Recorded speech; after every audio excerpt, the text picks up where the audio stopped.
What is going on, guys? Just wanted to do a short update video, share with you a little bit of what I've been spinning, and also talk about a recent trip through Michigan, as well as a couple concerts I went to, and a couple CD releases, and even a graphic novel. So I showed a little bit of comics here on the Just Add Vinyl channel. So really appreciate all the shout outs out there.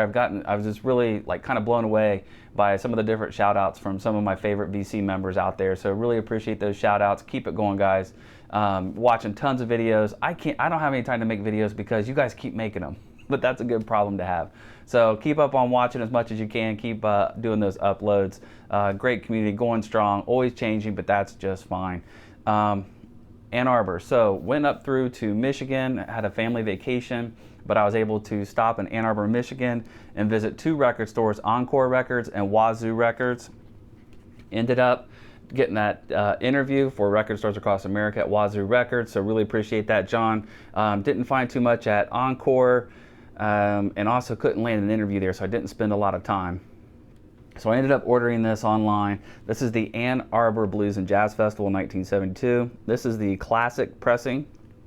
So very high quality glossy cover, 180 gram LPs, just immaculate condition and great listening. A lot of history in Ann Arbor surrounding the Blues and Jazz Festival. It started in 1969, and so they're celebrating their 50th anniversary of the festival. And Third Man Records will be releasing this summer, mid to late summer, for the first time, I believe, vinyl pressing for the 1969 show. And this happens to be from 72. If you go back and watch the previous video, you'll see where John shares some of his experience going to the show in 1973. Outstanding lineup, history,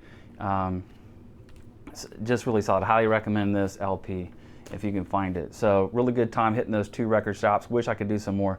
Along the lines of jazz, I always have a steady diet of jazz on the turntable, especially on Saturday or Sunday mornings. Seems to be about the best time for me to do that. Not Tone Poet, I'll talk about that in a second. Blue Note, 80th anniversary. These are reissues that are outstanding. For me, they sound better and are higher quality than the 75th anniversary. So I've been replacing any of the ones that I've had with the 80th. Any of my 75s with the 80th. This Herbie Hancock album is incredible. This is an 80th anniversary Blue Note. Outstanding listen. I'm going to be picking up some more of those because you can get them for 25 bucks. And the quality is just outstanding. Another thing Blue Note is doing this year is the Tone Poet series. So this one just came in. This is the Cornbread. As soon as I got this pressing and listened to it, I went ahead and traded in my 1988 pressing. Did not need that anymore. So the Tone Poets, my local record store is selling these for $30, which is a really good deal because I think they go for 33 or 34 US. Nice gatefold, glossy gatefold, and a high quality pressing, 180 gram vinyl, and it just sounds phenomenal. It plays quiet. The notes are punctuated, the dynamics are incredible, and this album has such a great closer. Definitely a fan of Lee Morgan, and highly recommend anything from the Tone Poet series. Probably a step up from the 80th, and worth every penny. And then I probably won't be getting any more of these, but Night in Tusnia, Tunisia, the SRX series. So this is a lot like the Tone Poet. Very nice glossy cover, glossy gatefold, and then it's pressed on this audiophile vinyl, but it's also transparent, so it's a special vinyl formula. There have been a lot of videos and a lot of discussion about these, but this just sounds incredible as well. I mean, it's just so lively, just blowing me away. So always good to get a steady diet of jazz on the turntable. But not only listening to jazz, definitely spinning some metal, hard rock and metal. I've been going through and listening to all my albums that came out in 1989. So they're all sharing their 20th anniversary this year. So listening to things like Badlands. Check out the sticker up here. Come on, focus, focus. Nice little record store sticker up there. This was in the bins on 8/16/1989. So I had to leave the shrink wrap on that. You could pick that album up for $8.99. But Badlands, listen to some thrash like Paradox, Heresy. This album came out in '88, spun this a few days ago. Outstanding. Just a killer thrash album. Underrated. It's the original pressing. This is actually pressed in 1990, but the album released in '88. Another example I found was Black Sabbath. You had the Headless Cross. 1989 was such an incredible year for hard rock and metal. but also come back here for like Neil Young. I didn't pull any more out, but having a good time going back through and listening to all the albums that are hitting the 20 years this year. Went to a couple concerts. So far, I was able to check out BioGensis a few weeks ago. Killer show. They were only able to do a short set because they were opening up. I wish they were the closing band. They very easily should have been, could have been the closing band. But check out BioGensis. I have some live clips I got on my phone. I'll play those. I'll insert those here at the end. I usually just grab a couple videos just to archive the show, a couple 30-second clips, and then other than that, I'm sitting back and enjoying the show. But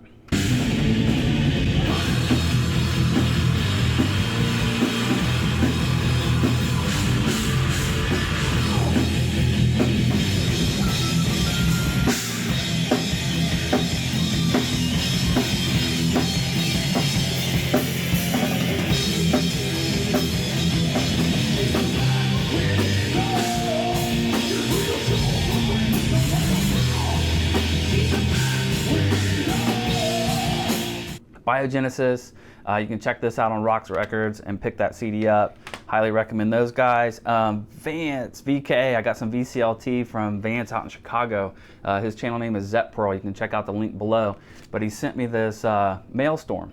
So these guys he went to high school with, and they were a band from, this is a compilation album from 83 to 89. I think this is the first time ever released on CD like this. So underground metal. Came with this cool little postcard. There's my focus point. Came with this cool little postcard. Vance, thank you very much. This is right in the wheelhouse. This is just killer, hard rock, heavy metal. It doesn't sound commercial or corporate. These guys are straight up. They're the real deal. Very authentic, organic metal coming out of Chicago, right there in that same time frame. So really cool CD, Vance. I really appreciate that. No Life Till Metal's spotlighted Heathen's Rage, another band that I wasn't familiar with. So you pick up a CD, but then also what also you could add to that is the illustrated book that Scott Waters put together with some other folks. But this is just outstanding. So this is more of a document of a live concert of just rare metal. So the recording's not especially high quality, but it's really cool piece of history published here on the what No Life Till Metal does best, covering and publishing and getting the word out there in a lot of these underground bands. But if you were in the area, you probably heard of these guys. So nice little history of the band, illustrated, there's guitar picks in here, the story about how their dad is making the props and things for their stages and the sword and things like that. Really cool illustrated book. I mean, this is right up here. This is just like if you like Martin Popoff and you're reading about rock and metal history, and nice, highly illustrated, like the Encyclopedia of Heavy Metal by Buckspin. It just feels like it's like that, and I've got it right there on the shelf with the rest of that. So Waters in the camp there. Love to see some more of this. Keep it coming. Running out of stuff to show. I did want to talk about one show. So the Allman Betts Band, not the Allman Brothers Band, the Allman Betts Band. So Devin Allman, Greg Allman's son, the late Greg Allman's son, and also Dwayne Betts, Dickie Betts' son, and as well as Barry Oakley's son, got together with a couple other members, 2 different drummers and a guitarist. I'm not familiar with everybody's name yet. But they formed a band that's releasing an album here coming up next week, or about the time that I'm uploading this video. But the Allman Betts Band, so they do original music, and they're kind of carrying on the legacy of their parents, but they're not doing the Allman Brothers music on their CDs or anything like that. So they are their own individuals. That said, saw their set Friday night, killer show. They played for 2 hours. Definitely the Allman Brothers type of formula, rock, southern rock with a little bit of psych 5-minute, where they go on those instrumental excursions, which are phenomenal. Everybody in the band are incredible musicians. Dickie sings, Devin sings. They do they have the 2 drums going. Incredible show. They did 2 or 3 Allman Brothers covers, and just really had a good time. I'll definitely be picking up the new album.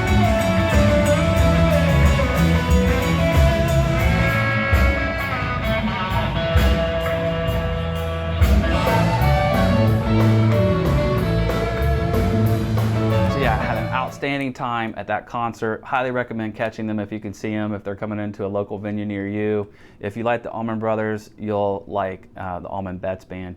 One more thing to show.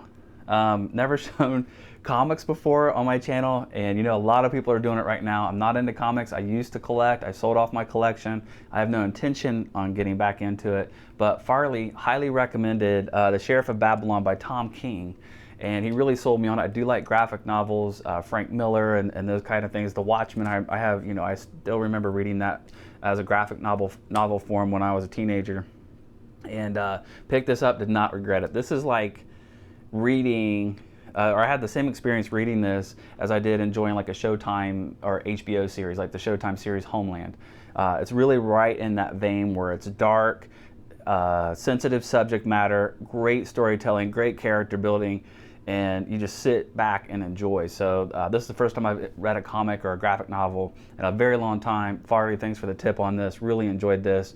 I'll be looking out for more, but don't expect my channel to turn into the comic book channel quite yet. I only saved one comic. It's back in the back part of the basement. This is my first comic I ever had. Asked my mom to buy me while I was in line at the store. It was in one of the racks when they used to have comic books in the racks on the checkout line.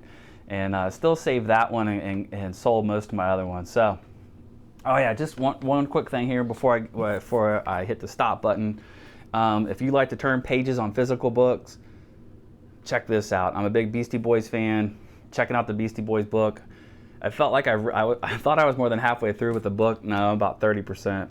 But starting to read this, phenomenal writing, so much detail in the beginning, really starts to give the reader an inside look to a time and place that I was not a part of. So I really appreciate that. But lots of details here, setting up what it was like in New York City, coming into the late 70s, into the early 80s, what it was like living there, what was going on when the Beastie Boys were growing up, when and where they were growing up. So this is an outstanding book. I'm going to keep persistent and keep turning the pages of this. Really enjoying reading that, as well as I'm reading the King's X biography or autobiography came out. So I'm kind of reading both of those at once, plus the history of jazz. So just soaking up all the stuff I can to learn more about the thing that I'm so passionate about. So guys, thanks for watching. Thanks for hanging in there, and keep making those videos. Hope everybody's having a good summer. Take care.